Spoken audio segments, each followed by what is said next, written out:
प्यारे दोस्तों, ये कहानी माँ और बेटी की है, जिसमें बेटी चिड़िया अपनी चिड़िया माँ की रक्षा करती है।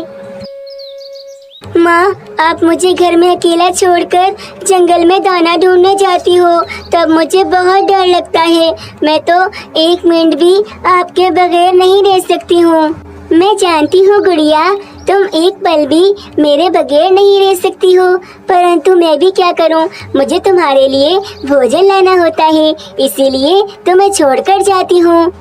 नहीं माँ, मुझे नहीं पता, अब से मैं भी आपके साथ रोजाना भोजन लेने जाऊंगी।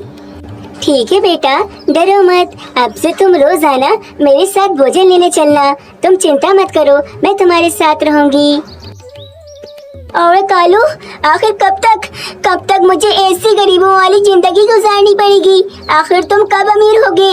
रानी, मैं क्या करूं? मैं जितना भी पैसे कमाने की कोशिश करता हूं, उतना ही पैसों से दूर हो जाता हूं। मैंने सब काम करके देख लिए, झूठ बोला पक्षियों से, उनके घरों में चोरियां की, परंतु हर बार मैं पकड़ा ही जाता हूं।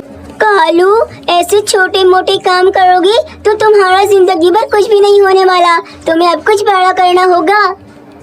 क्या मतलब है तुम्हारा? अब मैं ऐसा क्या बड़ा काम करूं जिससे हम कुछ ही समय में अमीर हो जाएं?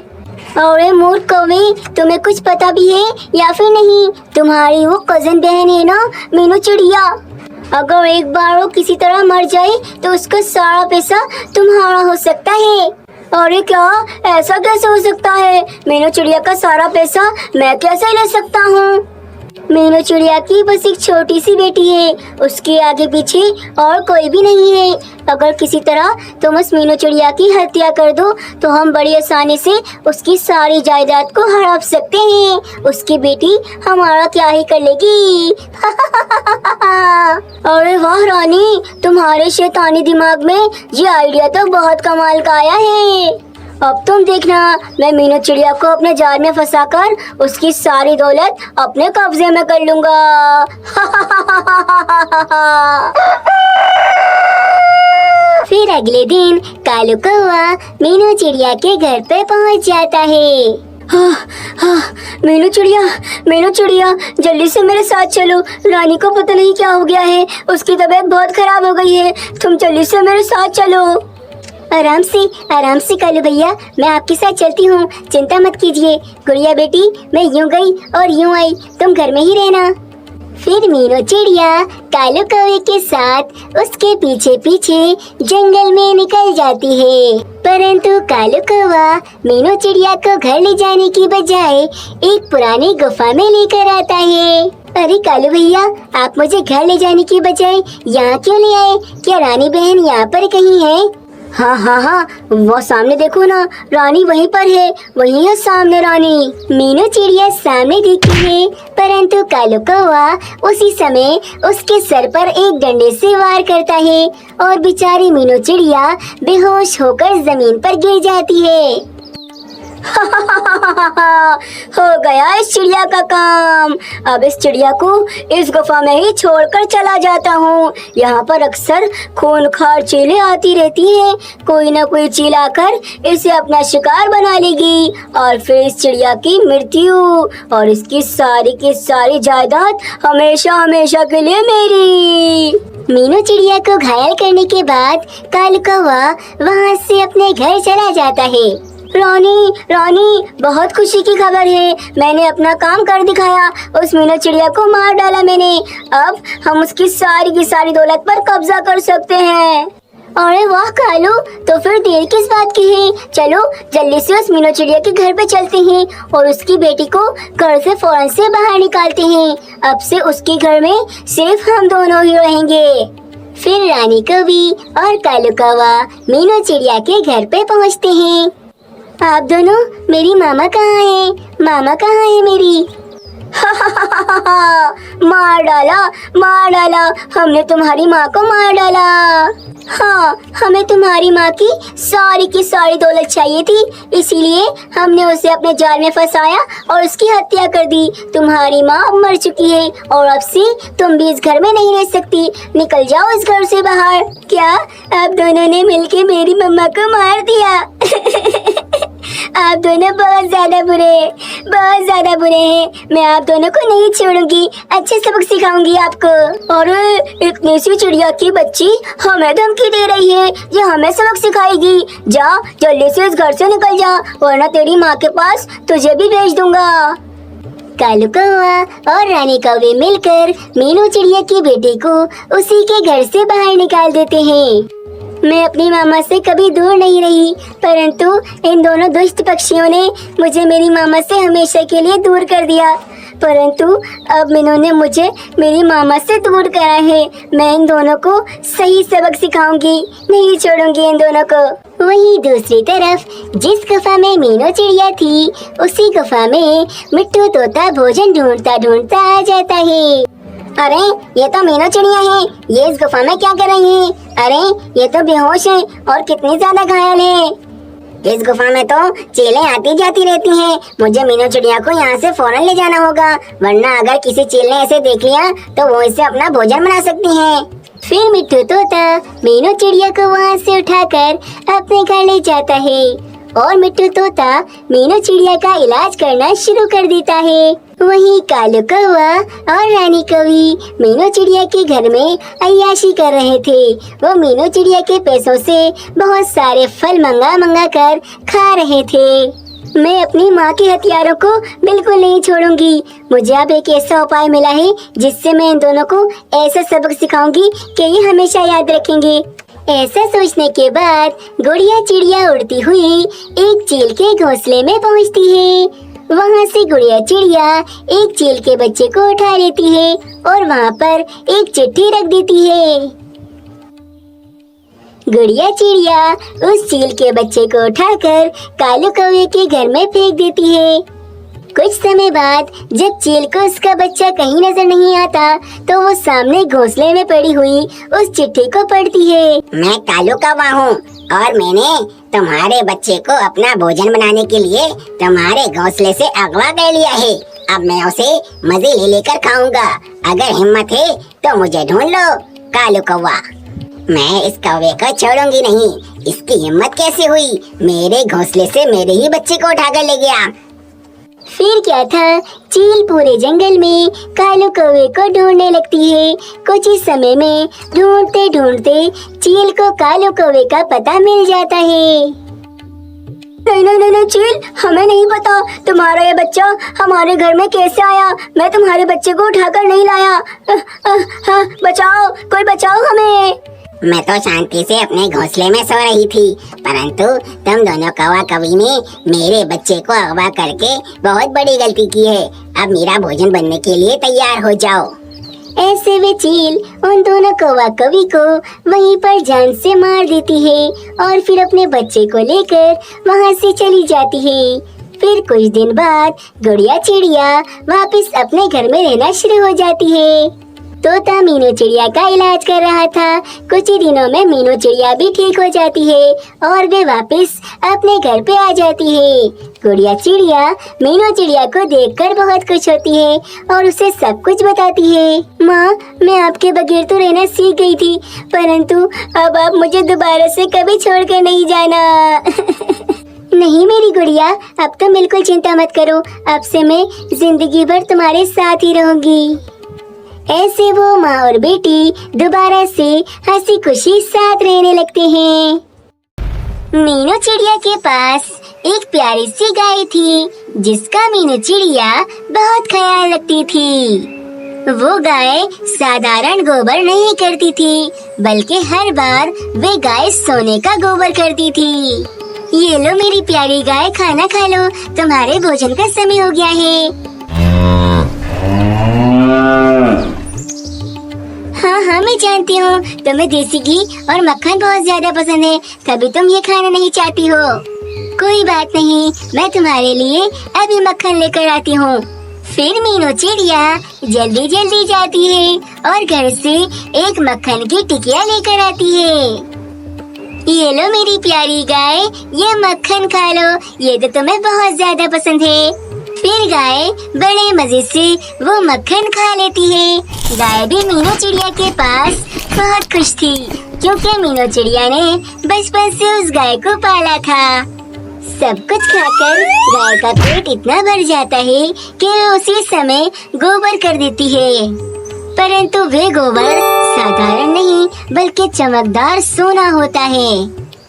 अरे वाह, ये गाय तो जादुई है, खाती है हमारी तरह आम भोजन और मल मूत्र में निकालती है सोना, वो भी इतना चमकता हुआ। अभी अपने मामा पापा को ये बात जाकर बताता हूँ, वो सुनेंगे तो दोनों खुशी से पागल ही हो जाएंगे।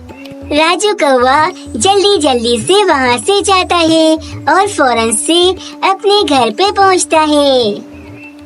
क्या हुआ मेरे बच्चे, इतना हाँफते हुए क्यों आ रहे हो? मामा पापा, मैं जो देख कर आ रहा हूँ ना, अगर आप दोनों को बताऊंगा तो आप तो खुशी से पागल हो जाओगे। अरे राजू कौवे, ऐसा क्या देख लिया तुमने? जो भी देखा है हमें भी बताओ ताकि हम भी उसे जाकर देख सकें। हाँ मामा, आप जानती हो ना मीनू आंटी को? मीनू आंटी के पास एक गाय है। हाँ जानती हूँ मैं उस मीनू चिड़िया को, हर समय बस उस गाय के पीछे ही पड़ी रहती है। ऐसा लगता है वो गाय नहीं बल्कि उसकी माता जी हैं। हाँ रानी, तुमने बिल्कुल ठीक कहा, मैंने भी कई बार देखा है। वो अपनी गाय को कभी पनीर खिलाती है तो कभी देसी घी खिलाती है। जो वो खुद नहीं खाती होगी वो अपनी गाय को खिला देती है। पापा, मीनू आंटी बहुत ज्यादा तेज है, आपको कुछ भी नहीं पता। उनकी गाय साधारण भोजन खाती है परंतु वे साधारण मल मूत्र नहीं करती। और राजू कौवे, तुम क्या हवा में उड़ते हुए सभी पक्षियों के मल मूत्र देखते हो? पापा, आज मैंने देखा कि मीनू आंटी की गाय ने सोने का गोबर करा था, सोने का। मीनू आंटी उस सोने के गोबर को बेच कर बहुत अमीर हो सकती है। अरे क्या, सोने का गोबर? ऐसा कैसे हो सकता है? मामा, मैं खुद अपनी आंखों से देख कर आ रहा हूँ। उनकी गाय पनीर और देसी घी खाती है और फिर सोने का गोबर करती है। रानी कवि, अगर हम किसी तरह से उस मीनू चिड़िया की वे गाय चुरा लें तो फिर उसके सोने के गोबर को बेच के हम तो बहुत अमीर हो सकते हैं। फिर हमें भोजन ढूंढने की भी कोई जरूरत नहीं होगी, बस अपने घर में लेटकर आराम करेंगे मजे से। हाँ कालू, हमें उस मीनू चिड़िया की वो गाय चोरी करनी होगी परंतु उसे पता नहीं चलना चाहिए बिल्कुल भी। हाँ रानी, तो मुझे कुछ पैसे दो, मैं अभी जंगल जाकर मीनू चिड़िया की जैसी एक साधारण गाय लेके आता हूँ जो मीनू चिड़िया की गाय से मिलती जुलती होगी। फिर हम रात में उन दोनों गाय को आपस में बदल देंगे। फिर कालू कौवा पैसे लेकर मीनू चिड़िया जैसी गाय लेने के लिए निकल जाता है। अरे भाई, मुझे व्हाइट और ब्लैक कलर की गाय दे दो। अरे कालू कौवे, बस ये ब्लैक कलर की गाय ही बची है, बाकी सारी गाय बिक गई हैं। अरे क्या, अब कुछ नहीं हो सकता क्या? नहीं, अब कुछ नहीं हो सकता। तुम्हें ब्लैक वाली गाय लेनी है तो ले लो, वरना जाओ यहाँ से। एक काम करता हूँ, ये ब्लैक वाली गाय ही ले लेता हूँ। फिर घर जाकर इस गाय पर सफेद कलर कर दूंगा, फिर ये बिल्कुल मीनू चिड़िया जैसी हो जाएगी। फिर कालू कौवा उस ब्लैक कलर की गाय को अपने घर पर लेकर आ जाता है और फिर सभी मिलकर उस काली गाय पर सफेद रंग कर देते हैं और वे गाय अब बिल्कुल मीनू चिड़िया की जैसी दिखने लगती है। अरे वाह पापा वाह, ये गाय तो बिल्कुल मीनू आंटी की गाय से मिल रही है। अब तो हम इस गाय को आसानी से बदल सकते हैं। हाँ, अब बस रात का इंतजार है। रात होते ही मैं इस गाय को मीनू चिड़िया की गाय से बदल दूंगा। रात हो जाती है और कालू कौवा अपनी उस गाय को लाकर मीनू चिड़िया की गाय से बदल देता है। फिर कालू कौवा बिल्कुल देरी नहीं करता और रात ही रात में उस मीनू चिड़िया की गाय को लेकर वहाँ से चला जाता है। मीनू चिड़िया तो बेचारी घर के काम करके थक गई थी और सो रही थी, परंतु उसे क्या पता था कि उसकी गाय चोरी हो चुकी है। अगले दिन कालू कौवा उस गाय को बहुत सारा भोजन खिलाता है ताकि वे गाय बहुत सारा गोबर करे। अब देखना, ये गाय अब सोने का गोबर करेगी और फिर उसे बेचकर मैं कितना अमीर हो जाऊंगा। ऐसा ही होता है। भोजन करने के बाद वे गाय वहाँ पर सोने का गोबर कर देती है। कालू, हम अमीर हो गए, हम अमीर हो गए। इस गाय ने सोने का गोबर करा है। अब इस गोबर को बेच के हम बहुत सारे पैसे कमा सकते हैं। रानी, मजा आ गया, मजा आ गया। अब तो मैं इस जंगल का सबसे अमीर पक्षी बनूंगा। वहीं दूसरी तरफ मीनू चिड़िया की गाय आज साधारण गोबर कर रही थी। तभी मीनू चिड़िया को शक हो जाता है कि ये उसकी गाय नहीं है। अरे, ये मेरी गाय को क्या हो गया? लगता है इसका पेट खराब है आज, तभी तो आज ये साधारण भोजन कर रही है। परंतु तभी वहाँ से एक बादल जा रहा होता है। अरे, यहाँ तो मुझे कोई नजर नहीं आ रहा और मुझे बहुत जोर की सुसु भी आ रही है। एक काम करता हूँ, यहीं पर सुसु कर लेता हूँ। फिर बादल की वजह से उस गाय पर बहुत सारा पानी गिरता है, जिसके कारण उस गाय का रंग उतर जाता है और वो अपने असली काले रंग में आ जाती है। अरे बाप रे, ये तो सच में मेरी गाय नहीं है। मेरी गाय तो सफेद रंग की थी, परंतु ये तो काली गाय है। लगता है कल रात को किसी ने अपनी गाय मेरी गाय से बदल दी और मेरी गाय चोरी हो चुकी है। मुझे इस पूरे जंगल में अपनी गाय को कैसे भी ढूंढना होगा। फिर क्या था, मीनू चिड़िया पूरे जंगल में अपनी गाय को ढूंढ रही होती है।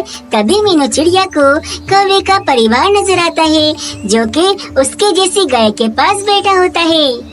कालू कौवे, ये मेरी गाय है। तुम्हारी हिम्मत कैसे हुई मेरी गाय को चुराने की? मेरी गाय ही सोने का गोबर करती थी और तुमने मेरी गाय को चुरा लिया।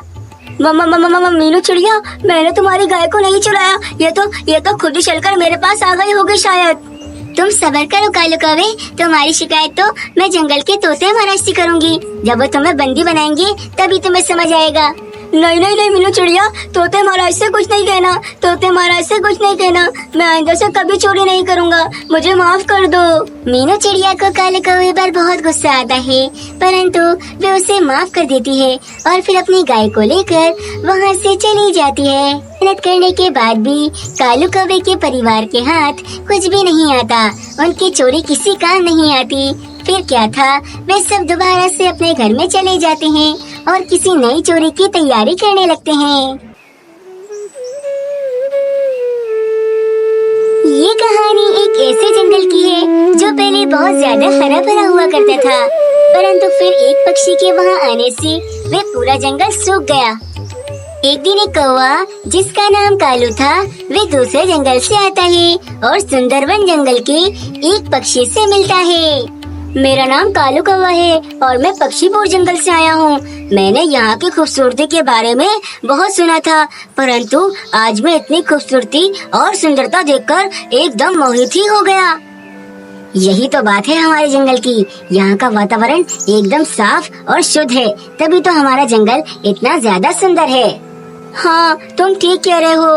पहले मैं पक्षीपुर जंगल से यहाँ पर सिर्फ घूमने आया था, परंतु यहाँ घूम घूम के अब लगता है कि मुझे यहाँ पर कुछ दिन रह ही जाना चाहिए और यहाँ की सुंदरता को और गौर से देखना चाहिए। अच्छा, आप पक्षीपुर जंगल से आए हो। मैंने सुना है वहाँ के पक्षी बहुत ज्यादा पढ़े लिखे होते हैं और आप भी मुझे देखने में पढ़े लिखे ही मालूम होते हो। हाँ, मैंने बहुत पढ़ा लिखा है, परंतु मैं इस जंगल में रुककर अपना कुछ काम करना चाहता हूँ। जब मेरा काम पूरा हो जाएगा तो मैं तुम्हें आगे बताऊंगा, परंतु तुम्हें मेरे काम में साथ देना होगा। अरे कौवे भाई, बिल्कुल, इसमें पूछने की क्या बात है। आप हमारे जंगल में आए हो, आप हमारे मेहमान हो, मैं आपका हर काम में साथ दूंगा। कालू कौवा चाहता था कि उस जंगल का भी विकास हो जाए और वो जंगल भी बदलकर एक मॉडर्न जंगल जैसा हो जाए। इसीलिए कालू कौवे ने उस जंगल में रुक के उस जंगल का पूरा नक्शा बनाया था, ताकि वो उस जंगल को पूरा मॉडर्न कर सके। फिर जब कालू कौवे का काम पूरा हो जाता है तो वे नक्शा लेकर सोनू चिड़े के पास पहुंचता है, परंतु सोनू चिड़ा कुछ पक्षियों की बातें सुन रहा था। अरे वाह, ये सोनू चिड़ा तो बहुत काम का पक्षी है। लगता है इसकी जंगल में बहुत चलती है। सभी पक्षी इसको अपना मसला बता रहे हैं और ये सभी को उसका हल बता रहा है। फिर कालू कौवा जहाँ सभी पक्षी खड़े थे वहीं पर चला जाता है। अरे कालू भैया, आप आइए आइए। पक्षियों, ये हमारे कालू भैया हैं। पक्षीपुर जंगल से आए हैं, जहाँ सब पढ़े लिखे पक्षी होते हैं वहाँ से, और इन्हें हमारा जंगल बहुत पसंद आया है, इसीलिए ये यहीं पर रह रहे हैं। पक्षियों, आपका जंगल बहुत सुंदर है, परंतु हमें इस जंगल के विकास के लिए काम करना होगा। मैं इतने दिन से इस जंगल में इसीलिए रुका हुआ था ताकि मैं इस जंगल के बारे में सब कुछ जान सकूं। एक बार इस जंगल का विकास हो गया तो सभी पक्षियों को हर चीज की सहूलत होगी और ये जंगल सुंदर भी और ज्यादा हो जाएगा। पक्षियों, मुझे लगता है कालू भाई सही कह रहे हैं, हमें इस जंगल की तरक्की के बारे में भी सोचना चाहिए। पक्षियों, अगर आप सब कहते हो तो कल से ही हम दोनों मिलकर इस जंगल के विकास पर काम करना शुरू कर देंगे। ऐसे कालू कौवा सभी पक्षियों को बहला फुसला कर उनसे परवानगी ले लेता है। अगले ही दिन से जंगल के अंदर जंगल के सारे पेड़ धीरे धीरे कटना शुरू हो जाते हैं। उस कालू कौवे ने तो बोला था कि जंगल का विकास करेंगे, परंतु ये तो हमारे जंगल को बर्बाद कर रहा है, जो हमारे पेड़ हैं उनको ही काट रहा है। अरे यही तो चाइलों वाली सोच है तुम जैसे पक्षियों की, तभी तो हमारा जंगल तरक्की नहीं कर पाता। वो पढ़ लिख कर आया है, जो भी कर रहा होगा सोच समझ के ही कर रहा होगा, उसे करने दो। ऐसे कालू कौवा धीरे धीरे उस जंगल के सारे पेड़ों को काट देता है। पूरे जंगल में सीमेंट की जमीन और सिर्फ पक्के घर ही नजर आ रहे थे। जंगल की असल खूबसूरती अब कहीं खो चुकी थी। ऐसे जंगल का विकास होने के कुछ समय बाद कालू कौवा तो वापस अपने जंगल चला जाता है, परंतु सुंदरवन जंगल के पक्षी अब काफी ज्यादा परेशान थे, क्योंकि उस जंगल का वातावरण अब पहले जैसा बिल्कुल नहीं रहा था। पक्षियों, हमने बहुत बड़ी गलती की जो उस कालू कौवे की बात मान के इस पूरे जंगल का विकास करवा दिया।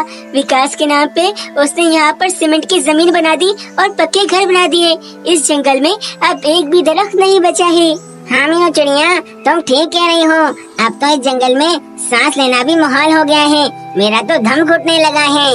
अरे पक्षियों, चिंता मत करो, ये जंगल दोबारा से ठीक हो जाएगा। यहाँ की जमीन बहुत ज्यादा उपजाऊ है, हम फिर से पेड़ पौधे उगाएंगे और पेड़ पौधे आराम से उग जाएंगे। सोनू चिड़े, तुम तो बोलो ही मत, ये सब कुछ तुम्हारे कारण ही हुआ है। ना तुम उस कालू कौवे की बात मानते, ना ये सब कुछ होता। और उपजाऊ जमीन पहले थी इस जंगल की, अब नहीं है। सिर्फ ये सब कुछ सीमेंट है, इस पर पेड़ पौधे कभी नहीं उगेंगे। मीनू चिड़िया, तो फिर हम क्या करें? अपने जंगल को कैसे ठीक करें? ऐसे इस तरह से इस जंगल में रहना तो अब आसान नहीं है। पक्षियों, आप सब चिंता न करें, मैं आज शाम को बूढ़ी कौवे के पास जा रही हूँ। उनके पास इस चीज का जरूर कोई न कोई इलाज होगा। फिर शाम होने से पहले पहले मीनू चिड़िया निकल जाती है और शाम होने तक मीनू चिड़िया बूढ़ी कौवे के पास पहुँच जाती है। तुम सभी ने अपनी कुल्हाड़ी से अपने ही पैर पे वार किया है, अब भुगतो। अब तुम्हारी जमीन पहले जैसी उपजाऊ नहीं रही है, जहाँ पर पेड़ पौधे आसानी से उग जाएं। अब तुम्हारे जंगल का कुछ नहीं हो सकता। बूढ़ी कवि, कृपया मदद कीजिए, कुछ रास्ता निकालिए। हम सब पक्षी अपने जंगल को छोड़ना नहीं चाहते, हमेशा से यहीं पर रहना चाहते हैं और अपने जंगल को ठीक करना चाहते हैं। अच्छा तो ठीक है, ये लो, ये एक मिट्टी से भरी हुई तावीज है। इस तावीज को ले जाकर अपनी पक्की सीमेंट की जमीन में गाड़ देना। फिर सुबह होने पर तुम्हारे जंगल में एक मिट्टी का पेड़ उग जाएगा। उस मिट्टी के पेड़ से तुम जितनी मिट्टी निकाल कर भी पेड़ पौधे उगाओगे, वो बहुत जल्दी बड़े हो जाएंगे और एक वक्त बाद तुम्हारा जंगल फिर से हरा भरा हो जाएगा। जी बूढ़ी कवि, आपका बहुत बहुत धन्यवाद। मैं ऐसा ही करती हूँ, अभी जाकर इस ताबीज को जमीन में गाड़ देती हूँ। मीनू चिड़िया ऐसा ही करती है, वो उस ताबीज को वहाँ से ले जाकर जंगल के बीचों बीच गाड़ देती है। फिर अगले दिन जब सभी पक्षी जमा होकर देखते हैं तो जंगल में एक मिट्टी का बड़ा और विशाल सा पेड़ उगाया था। पक्षियों, बूढ़ी कवि ने कहा है कि सभी इस पेड़ से थोड़ी थोड़ी मिट्टी ले जाकर अपने घरों में और आसपास उस मिट्टी से पेड़ पौधे उगाओ। मीनू चिड़िया, परंतु इस मिट्टी से पेड़ पौधे कैसे उगेंगे? हमारी जमीन तो सीमेंट की है। तोते, ये कोई आम मिट्टी नहीं है। इस मिट्टी से अगर तुम पेड़ पौधे उगाओगे तो वो बहुत जल्दी बड़े हो जाएंगे। चलो अब जल्दी जल्दी से सभी काम से लग जाओ। फिर क्या था, सभी पक्षी उस पेड़ से थोड़ी थोड़ी मिट्टी लेकर हर जगह पर छोटे छोटे पेड़ पौधे लगाने लगते हैं। कुछ ही समय में जंगल के पक्षी उस पूरे जंगल में बहुत सारे पौधे लगा देते हैं।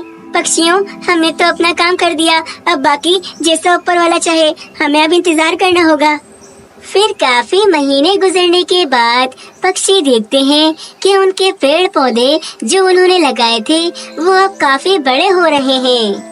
धीरे धीरे उस चमत्कारी मिट्टी की वजह से उनके जंगल में दोबारा से दरख्त ही दरख्त भर जाते हैं और उनका पूरा जंगल दोबारा से हरा भरा हो जाता है। पक्षियों पक्षियों, आखिरकार हमारी मेहनत रंग लाई। हमने जो मेहनत करी थी सब हमारे सामने है।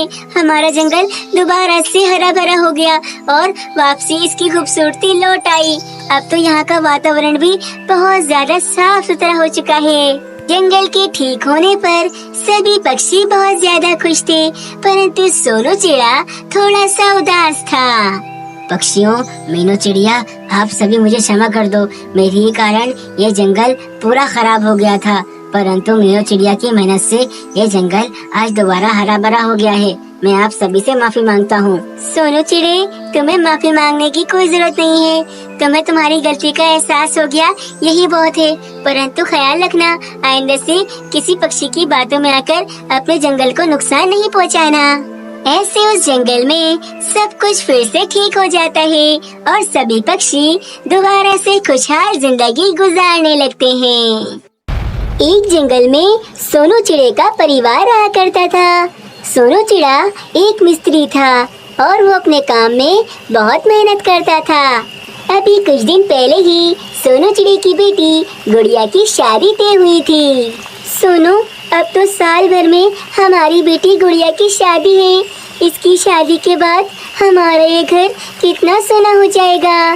पापा, आपने कुछ महीनों के अंदर ही मेरी शादी रख दी है, परंतु इतने कम वक्त में आप सब कुछ संभाल तो लेंगे ना? हमें तो बहुत सारे पैसों की जरूरत पड़ेगी और आपका काम तो कोई इतना अच्छा नहीं चल रहा। अरे गुड़िया बेटा, ये सब बातें तुम्हारे पापा के सोचने की हैं।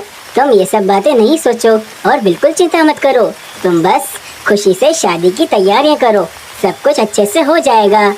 अपने पिता से ऐसा सुनने के बाद गुड़िया अपने कमरे में चली जाती है।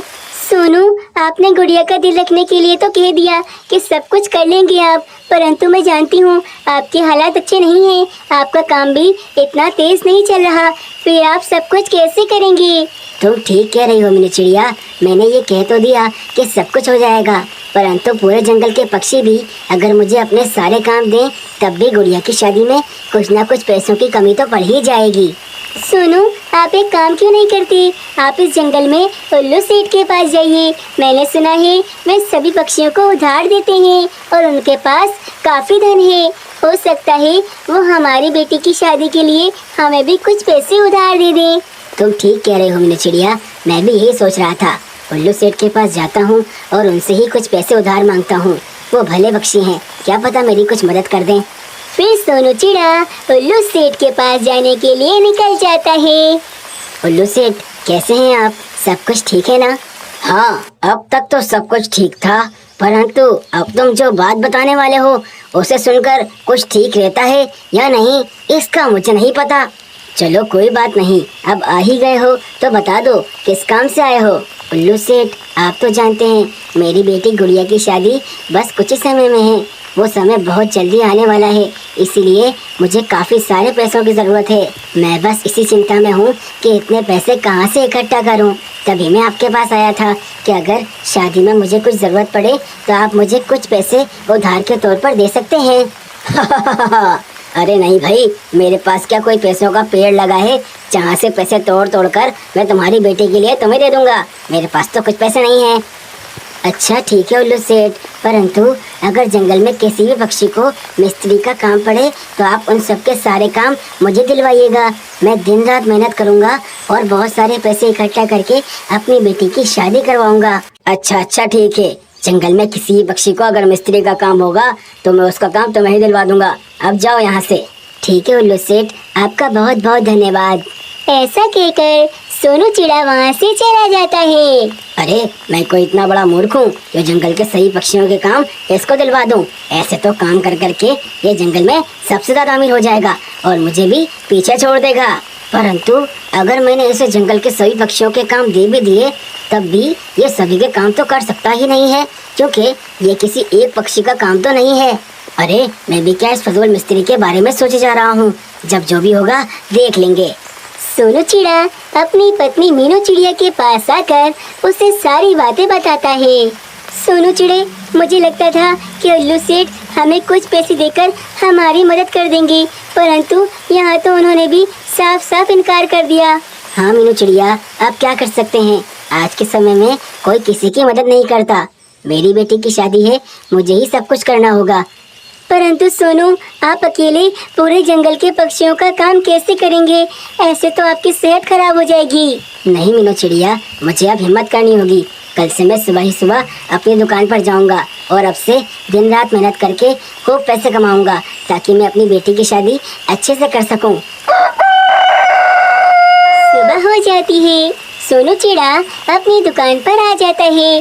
सोनू चिड़ा अपनी दुकान पर एक बोर्ड लगाता है जिसमें लिखा था कि सभी पक्षी कृपया करके अपना सारा काम मुझे ही दें, क्योंकि कुछ समय में मेरी बेटी की शादी है। जंगल के सभी पक्षी बहुत ज्यादा अच्छे थे, वे उस बोर्ड को पढ़कर अपना सारा काम सोनू चिड़े से ही करवाते हैं।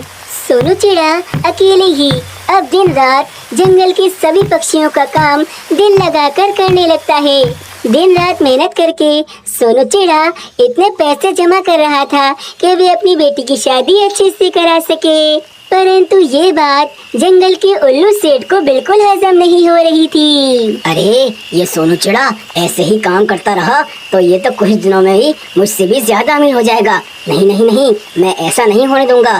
सारी गलती इस जंगल के पक्षियों की है, अपने आप को कुछ ज्यादा ही अच्छा समझते हैं। उस घटिया से मिस्त्री पे तरस खाकर अपना सारा काम उसी से करवा रहे हैं और वो सोनू चिड़ा खूब पैसे कमा रहा है। अब मैं इन जंगल के पक्षियों को अच्छा सबक सिखाऊंगा, ना रहेगा बांस और ना बजेगी बांसुरी। फिर क्या था, उल्लू सेठ रात के समय जंगल में निकल जाता है और पक्षियों के घरों में एक एक करके आग लगाने लगता है। परंतु तभी सोनू चिड़े को सपना आता है। जागो जागो सोनू चिड़े जागो, तुम्हें इस जंगल की आपातकाली घंटी को बजाना होगा। सोनू चिड़ा अपनी नींद से चौंक कर उठ जाता है। अरे बाप रे, ये कैसा सपना देख लिया मैंने। लगता है ये कोई संकेत है, मुझे जंगल के सभी पक्षियों को सतर्क करना होगा। फिर सोनू चिड़ा फौरन से जाकर जंगल की आपातकाली घंटी को जोर जोर से बजाने लगता है। अरे ये घंटी किसने बजा दी इस समय? अब जंगल के सभी पक्षी अपने घरों से बाहर आ जाएंगे और अपनी अपनी आग बुझा देंगे। उससे पहले मैं यहाँ से चला जाता हूँ, नहीं तो मैं पकड़ा जाऊंगा। ऐसे जंगल के सभी पक्षी उस घंटी की आवाज सुनकर अपने घरों से बाहर आते हैं और उस आग को पानी से बुझा देते हैं। सोनू चिड़ा सभी पक्षियों के पास जमा होता है और सभी को बताता है कि उसने सपने में देखा था कि उसे घंटी बजानी है। परंतु तभी वहाँ एक जादुई परी प्रकट होती है। सोनू चिड़ी, मैं ही वो जादुई परी हूँ और मैं ही तुम्हारे सपने में आई थी। मैंने ही तुम्हें कहा था कि सभी पक्षियों को घंटी बजाकर सतर्क कर दो। हाँ, तुम ही हो, तुम ही वो जादुई परी हो, तुम ही मेरे सपने में आई थी। पक्षियों, दरअसल आपके जंगल में एक ऐसा दुष्ट पक्षी है जो आप सभी को नुकसान पहुंचाना चाहता है और उसका नाम है उल्लू सेठ। वो आप सभी के घर में आग लगा कर गया था, परंतु अब मैंने अपने जादू से उस उल्लू सेठ को बंदी बना लिया है। सोनू चिड़ी, तुम बहुत ज्यादा मेहनती हो और तुमने मेरी बहुत मदद भी की है, बस इसीलिए मैं तुम्हें अपनी तरफ से एक उपहार देना चाहती हूँ। तभी जादुई परी सोनू चिड़े पर जादू करती है और उसी समय सोनू चिड़े के एक पंख की जगह 4 पंख आ जाते हैं। सोनू चिड़े, मैं जानती हूँ तुम अपनी बेटी की शादी के लिए बहुत मेहनत कर रहे हो और तुम्हारी सेहत खराब ना हो, इसीलिए अब तुम इन सारे पंखों से काम कर सकते हो और अब तुम थकोगे भी नहीं। जादुई परी, तुम्हारा बहुत बहुत धन्यवाद। ये चारों पंख मुझे अब बहुत काम आएंगे। फिर जादुई परी उल्लू को अपनी दुनिया में लेकर वहाँ से गायब हो जाती है। अगले दिन से सोनू चिड़ा अपने चारों पंखों से बहुत आसानी से सभी का काम करने लगता है और उसको बिल्कुल भी थकन नहीं होती। ऐसे ही मेहनत से काम करके सोनू चिड़ा बहुत सारे पैसे जमा करता है और अपनी बेटी की शादी बहुत अच्छे से करा देता है।